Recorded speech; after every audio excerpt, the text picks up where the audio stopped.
Hey guys, Ramsey here. Welcome to another video. Today we celebrate Valentine's Day with a review and a pink shirt, but mostly a review. And today we're going to talk about, well, my Valentine's scent of the day, which is more for the channel than it was because it's Valentine's, because I've been wanting to review this on the channel for a long time.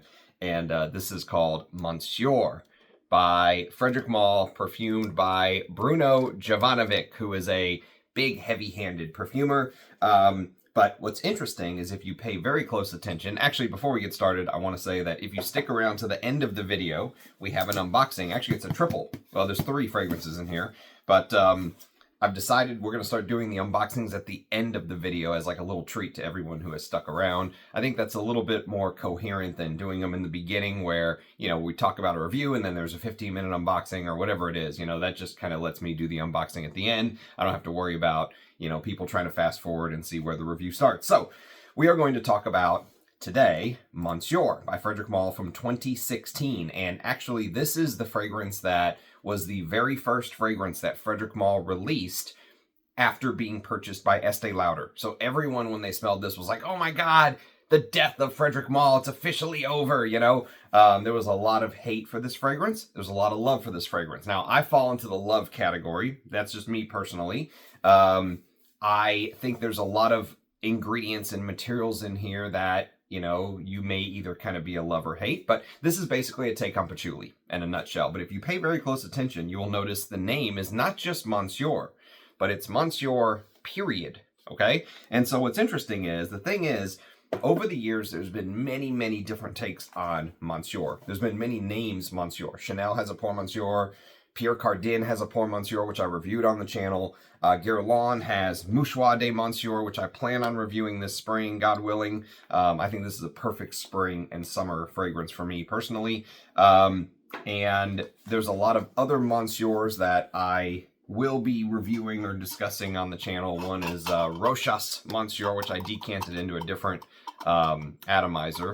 But the bottle is just fantastic. And this is the Eau de Cologne version, but this is this and also Givenchy's Monsieur, right here, are examples of how most of the original Monsieur fragrances were. These very citric, heavy Chypre fragrances from the 50s and 60s when most men didn't wear fragrance kind of thing. You know, those type where you weren't supposed to smell the fragrance on the man. It was like he was almost embarrassed if you smelled the fragrance on him kind of thing.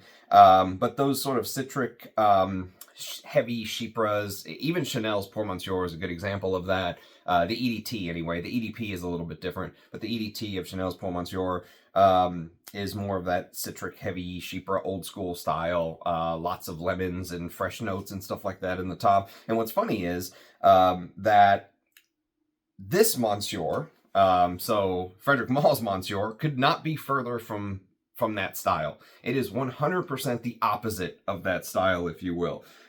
This is a huge bomb of a fragrance, okay? And I mentioned already Bruno Jovanovic is a very heavy-handed perfumer. The fragrance is rumored to have 50% of the concentration to be patchouli. Now, this is where I think the rubber meets the road for most folks, because I actually really like Monsieur. I think it's one of the better niche patchoulis, let's say. It's not going to compete with my all-time favorite patchoulis. It's not going to compete with stuff like this, Givenchy Gentleman or anything like that from the past. But as far as a modern niche patchouli, I think this is very good and interesting work. Now, what puts some people off is that the patchouli that was used in here, they say, is a IFF creation called Patchouli Core, C-O-E-U-R, Patchouli Core. And Patchouli Core sort of is supposed to have this dry, dusty, almost like a cedar woody smell. Some people say very synthetic, okay? But in a nutshell, it basically brings out more of the woody elements of the patchouli, okay? Rather than the more vintage, herbal, dank, you know, green, you know, the hippie patchoulis from the past that people associated with the 60s and 70s and stuff like that. They're trying to bring it more into the modern age. And so that's what I think is interesting, is it's not just Monsieur. It's Monsieur, period, right? It's like the end of the sentence. This is Monsieur. That's kind of their marketing and their idea, I think. And so like I said, not going to compete with the greatest patchouli fragrances of all time from the past, but for a modern age patchouli, I think it's very, very interesting work. So when it opens up with this sort of mandarin orange type note, but not just mandarin orange. They used mandarin orange and what they call mandarin aldehydes, okay? And so you get this really big opening for a big fragrance, but it's a very big mandarin sort of, aldehydes add this airy sort of, like imagine the sky, you know, you're one person, the sky is huge, it's all, air is all around you kind of thing. There's this feeling of just, you know, like the universe expanding when you smell an aldehyde, and you get a little bit of that in the opening. Actually, let me do a fresh spray. People have been complaining I don't spray enough on the channel. So let me do a fresh spray for you guys. So, and Frederic Malle's sprayers are immense. They are absolutely immense, okay? So one spray is like 2 or 3 of of definitely like an Amouage atomizer or something like that. But yeah, you definitely get that sort of mandarin that feels like it's sort of expanding, you know? Like the Big Bang and the universe is expanding ever since. There is that feeling of that, but instantly you start to get the spices. A lot of people don't talk about the spices. There's a big saffron note in here. We'll talk about why that is, I think, a little bit later on.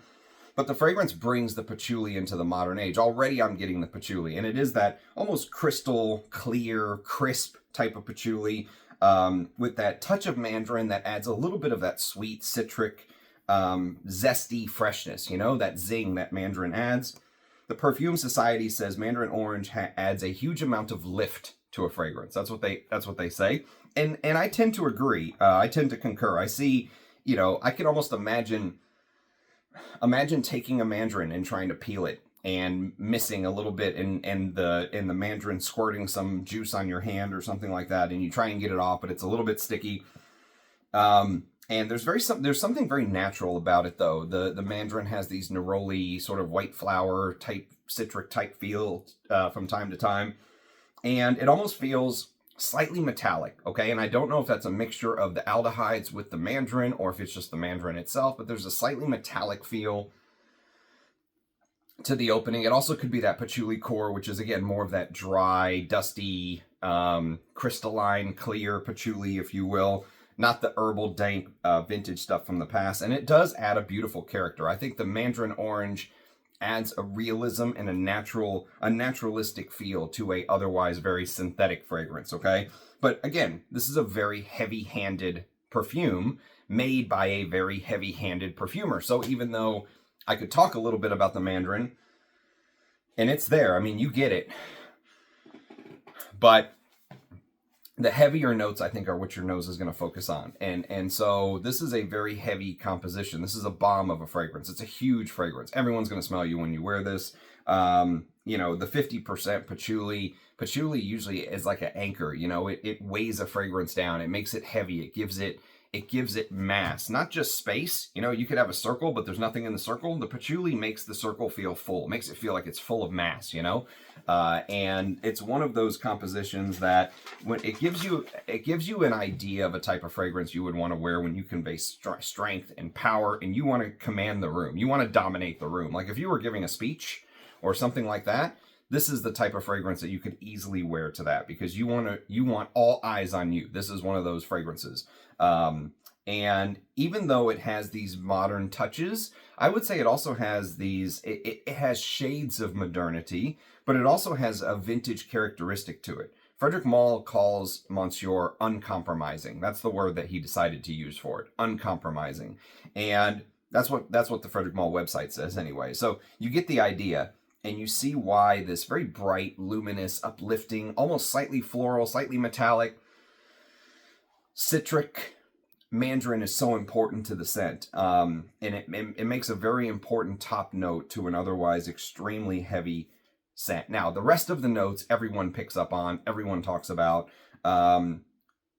We discussed the patchouli note in some length, but going back to that patchouli note, I was thinking a lot about how to describe it because it basically is like a cleaner, crisper patchouli in a way, is the way that I would describe it. I don't want to use the word transparent, but what I would use is, if you can imagine like a clear patchouli. Remember in the 1990s, this is for you folks old enough to remember the 1990s, but in the 1990s, Pepsi did Crystal Pepsi. okay? And it was Pepsi, but it was clear. And it was funny because I was thinking about the connection between perfumery as well, because in the 1990s, that was also when the aquatic started to come in, and you started to get more of the watery notes in fragrances, the fresher notes. All of the juices weren't dark. They weren't food colored. They weren't using food coloring anymore. They were all crystal clear juices. And then Pepsi puts out Crystal Pepsi. But if you can sort of imagine Crystal Pepsi, but with the patchouli, that's basically what they did. It's almost like they used this fractionated patchouli style to remove some of the notes in the patchouli to get rid of the vintage feel, to make it feel more modern, okay, to modernize it in some sense. So if you can imagine Crystal Pepsi from the 90s, that's basically what they did to the patchouli in Monsieur, okay? And what was left is part of the heft, the character of the patchouli that fills in that circle is there, but imagine it being clear. I don't want to use the word transparent because transparent makes it seem light in some sense. It's not. This fragrance has heft and depth, and it's heavy, but it's counterbalanced by a couple other things. One of the other notes that everyone picks up on and discusses, and you can't talk about this fragrance without discussing it, is the rum, okay? And so they used rum absolute in here, which is at the bottom of the barrels. There's actually an essential oil that can be distilled, and it's rum absolute. And so they basically added this liqueur note to the fragrance to make the fragrance feel more modern as well. It's another trick to bring the fragrance into the modern age, if you will. And actually, for the past decade, it's a trick that a lot of fragrance houses have been using. They use it over and over again. Everyone and their mother has been using this sort of liqueur note to try to bring fragrances into the modern times to make it feel modern. You know, Cartier has done it. A lot of these different houses have done it. And I've done a liqueur. This is not a top 10. You can check that out if you want to dive deeper into the different liqueur notes. But if you could just imagine that caramel color of rum, you know, caramel color of rum with a little bit of vanilla. There is vanilla in this fragrance, but I don't think it's as emphasized on my skin maybe as it is on some other folks. Some folks really emphasize the vanilla. I don't. I think you know, the rum does add a little bit of natural sweetness, but if you can imagine rum with the glass in the ice, remember Crystal Pepsi, so imagine the clear ice, and just imagine the tannins from the oak barrel being sort of pulled out and adding this soft, seductive, cedary, you know, boozy side. But the rum note doesn't make you feel like you're leaving a bar. It doesn't make you feel like you're, you know, like you're all boozed up and you spilled some on yourself or anything like that. It's intelligently dosed in here. But the rum naturally adds this sort of sucrose, sugary sweetness to the booziness to the scent, okay? And it just sort of hangs on in the background. It's there. Like, I'm getting it right now. It's definitely there. And of course, that adds the modernity. The liqueur note is a big way a lot of these houses have jumped on the bandwagon to add this modernity. Now, not to be outdone, there is a brilliant, and I want to go back to the dry down because that's where really, I've got a 4.5 hour dry down here. And I'll tell you what, the suede note in this is brilliant. I love the suede note. It's so detailed and textured. And if you can just sort of imagine this soft, pliable, you know, velvety, soft, cushiony suede. Well, maybe not cushiony, but, you know, suede is basically created by using the soft underbelly of the leather in a way. And if you can just imagine the softness of that, supple, pliable, you know, bendable. And you don't get that in many of the hardcore leather fragrances that I absolutely love. You go smell Bel Ami or Antaeus or something like that. AL03 by BL Parfum Kunstwerke, which, by the way, I recommended that to somebody recently, and it's getting very, very hard to find. But I'll talk about, you know, some of the Jill Sander leathers from the past, and you just don't get that soft, supple side that you get in suede. It's almost like a softer, velvety calf leather instead of the hardcore leather, you know, that I know and love and talk about on the channel all the time. So here, that velvety touch from the suede. If you've ever had suede, you know, you put your hand this way and the fibers go this way. You put it this way and it kind of goes the other way. And it gives you this very posh, dressed up feel. You know, the imagery that Frederic Malle puts along with Monsieur are, you know, like a man's arm in a suit coat with a nice watch, you know, stuff like that. And that's kind of what they're going for here. And I really think that's one of the beauties of having a genius on the staff like Frederic Malle himself to be creative director. Now, obviously, he has since retired and stepped down now that we're in 2025, but he added this vision and this understanding of what a fragrance was supposed to do and where it was supposed to go. So there's this subtle, musky, smoky element. Frederic Malle says the musk in here is just to kind of blend the edges, you know? You don't really smell the musk. It's more to... It's almost like making a drawing and then taking your thumb and kind of rubbing the edges to blend everything together, right? That's kind of what you get with the musk that's used in Monsieur in the base. And now another trick starts to arise as the hours start to tick by, and so I get it much more in the later dry down than I am right now. Right now, I'm still getting some of that, you know, clear patchouli, cedar woodiness with the sort of aldehydic mandarin orange in the top, if you will. But what ends up happening as the hours go by is they've sort of added this smoky element to it, which in the note tree, they actually list frankincense, okay? But it's not like a amouage frankincense or anything like that, but there is a smokiness to it, almost like, you know, the work that the machine was doing to create the suede, or that the person was doing sort of left the room feeling smoky in some process, if you will. And the frankincense just kind of comes in, mixing with that clear patchouli, and it just adds little wafts of smoke into the air. And it takes the fragrance, speaking of modernity, it also takes it more to the eastern side, you know? Moves it a little bit away from the French side of things and moves it a little bit to the eastern side of the world, because they basically used both frankincense and they've used saffron, okay? And I mentioned saffron earlier, but saffron adds this huge amount of depth to a fragrance, huge amount of complexity and depth, as does patchouli. So you can imagine why this fragrance just feels so heavy. But the other thing is, there's a lot of spices, and I'm getting them right now in that spray I did 15 minutes ago, or whatever it was. I'm getting a lot of spices. I bet you there's some unlisted nutmeg or something else in here, but I think saffron can also add that chemical spicy-like smell. And you get some of that in here as well, the unlisted spices. But interestingly enough, saffron is also commonly used in creating that suede-like note. Saffron is a big component, or safraline or saffronol, or whatever the hell they use in this.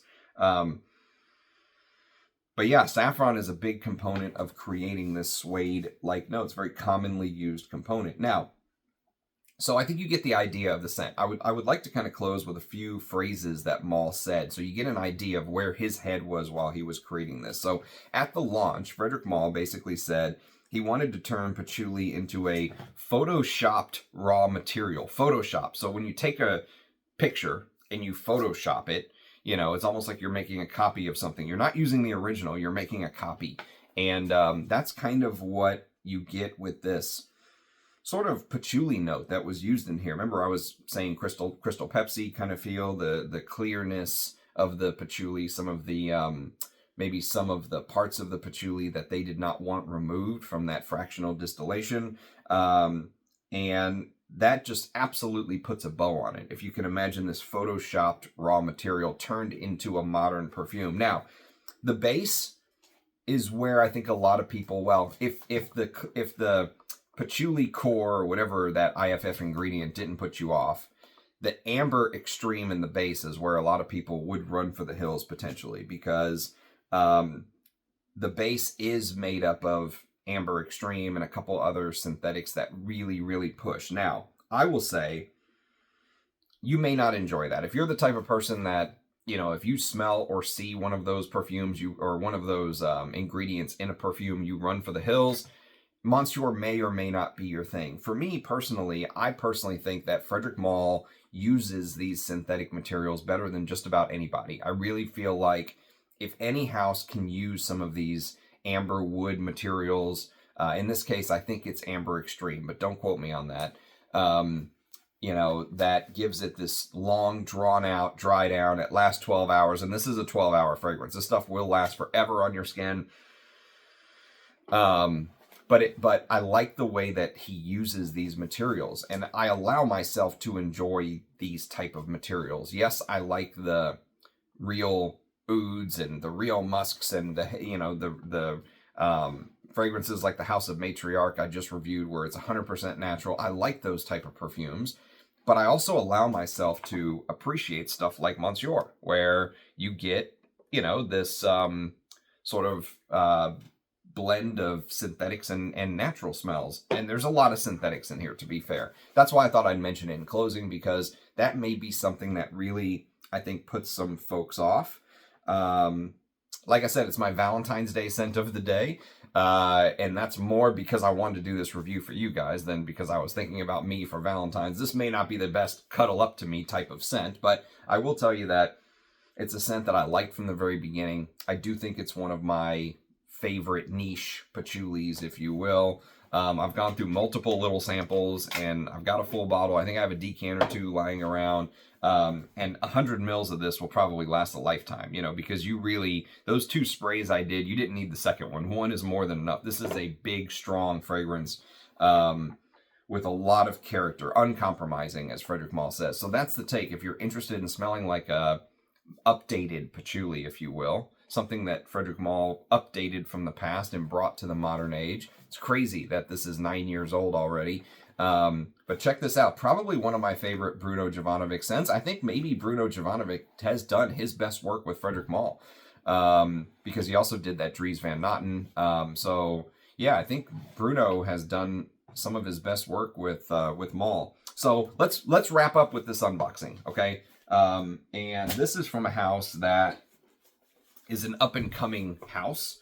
They are in the artisanal space, if you will, and they're called Maxims, and it's basically the son of Dmitry Bortnikov, okay? So this is Bortnikov's son, Maksim Bortnikov, and he's got 3 new fragrances coming out. I'm actually really excited to try, because I really think, you know, when I smelled some of the work that he did for, so here you go, one here, before I take them out, just show you, there you go, 1, 2, 3. So he did some work for his old man, I think when his old man was in the hospital, for Bortnikov. He was very, very sick, and I was not too impressed with some of the stuff that he did with the Bortnikov house. But then when he released his own house, I was really impressed with some of the stuff. And I recently reviewed one of the Maxim fragrances on the channel. You can check it out. But let me see if these are up on Parfumo yet, or if we're too early. Chypre de Grande. Chypre de Grande. It is up already. Parfumo is on it, man. So this is part of Maxim's second collection, if you will. So there's the name, Chypre de Grande. I'm going to cut this really quick so I can get in.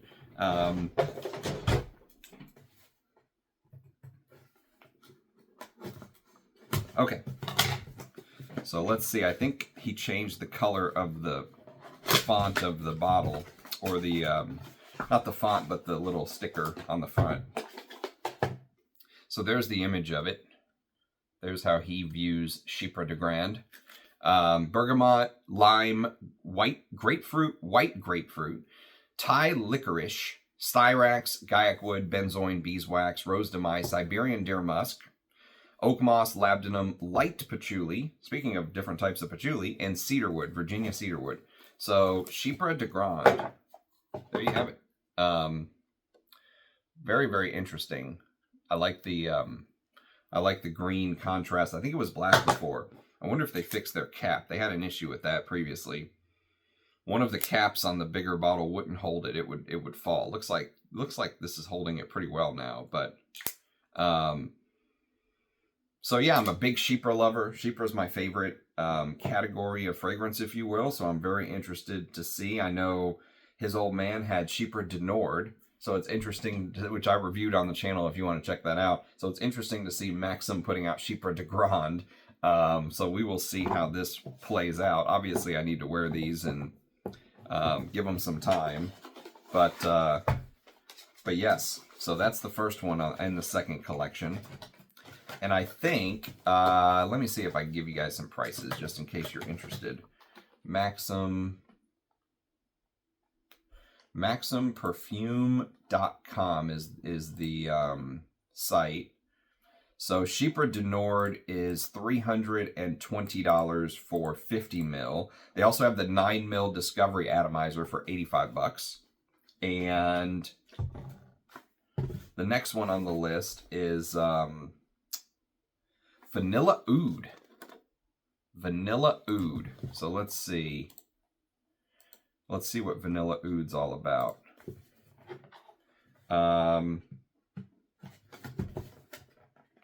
Trying to cut this without ripping it. Okay. All right, so Vanilla Oud. Yeah, obviously they changed the stickers on each one to kind of match the scent. So they kept the bottles, changed the stickers on the front or the little plate. So Vanilla Oud is there's the picture of it. Vanilla and oud, as you would assume, but it is pink pepper, jungle pepper, which is supposed to be warm and exotic, sourced from the lush jungles of Thailand. Interesting. Bergamot, jasmine sambac, vanilla Madagascar, creamy and rich from Madagascar's finest beans. Vanilla red, which is fruity and deep, a rare treasure from Madagascar. Vanilla Papua New Guinea, ylang ylang apricot, Trat oud, Cambodian oud, labdanum, Peru balsam, birch tar, benzoin, and Trat oud tincture, a smooth and refined smoky essence from Thailand. So I'm assuming that he's probably using some of the stuff that his old man and Russian Atom distill, you know, for their Feel Oud venture. I don't know if that's true or not, but I would assume so, since he's got the inside track being the sun. But yeah, I said this is definitely a house to keep an eye on in the artisanal space, and it is. And then you've got Aton from Russian Atom's side, which is another house to keep an eye on. I reviewed a couple things from Aton lately that have really impressed me. So both of the next generation, if you will, I'm excited to see what they continue to do. I think they've got a bright future ahead of them. And I think they're both pretty young. So, and the final one is called Ambre de Noir. Ambre de Noir. Which, let me see if I can find this. Ambre de Noir. By the way, Vanilla Oud is $350 instead of $320. And Ambre de Noir is $320. So, the Chypre and the Amber are $320. The Vanilla Oud is $350. And so this is, let me see if I can find the little picture to show you guys.